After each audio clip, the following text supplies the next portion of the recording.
السلام علیکم ورحمۃ اللہ۔ الحمد للہ رب العالمین والصلاة والسلام علی سید المرسلین، اما بعد۔ باب کراہت الصلاة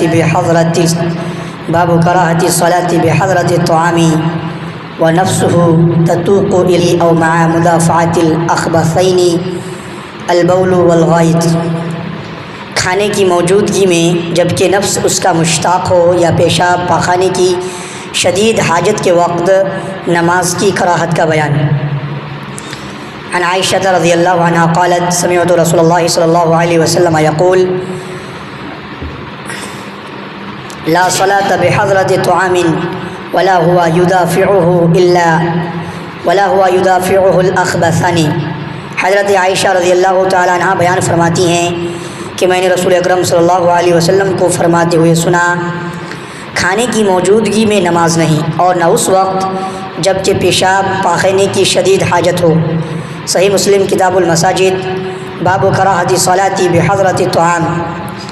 یہاں نفی بمعنی نہیں ہے، یعنی کھانے یا پیشاب پاخانے کی حاجت کے وقت کوئی شخص نماز نہ پڑھے، لیکن یہ حکم ایسے شخص کے لیے ہے جس کو شدید بھوک لگی ہو اور کھانا بھی سامنے تیار ہو، کیونکہ اس صورت میں وہ کھانے سے پہلے نماز پڑھے گا تو وہ سکون اور خشوع و خضوع سے نماز نہیں پڑھ سکے گا۔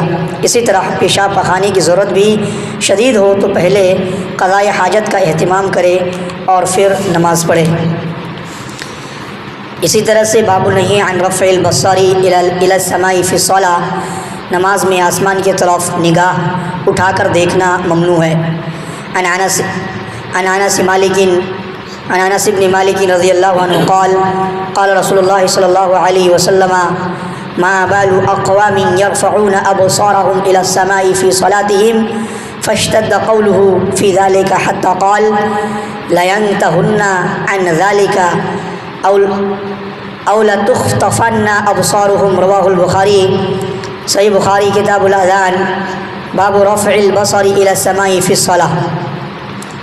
حضرت انس بن مالک رضی اللہ عنہ سے روایت ہے، رسول اللہ صلی اللہ علیہ وسلم نے فرمایا، لوگوں کا کیا حال ہے کہ وہ اپنی نماز میں اپنی نگاہیں آسمان کی طرف اٹھاتے ہیں۔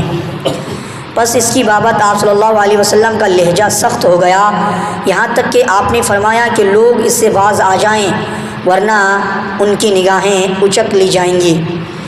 نماز میں آسمان کی طرف نگاہ اٹھانا خشوع و خضوع کے منافی ہے، اس لیے اس پر سخت وعید فرمائی گئی ہے۔ تاہم نماز کے علاوہ مثلا دعا کے وقت یا غور و فکر کے وقت آسمان کی طرف نگاہ کرنے میں کوئی حرج نہیں، بلکہ بعض علماء کے نزدیک مستحب ہے۔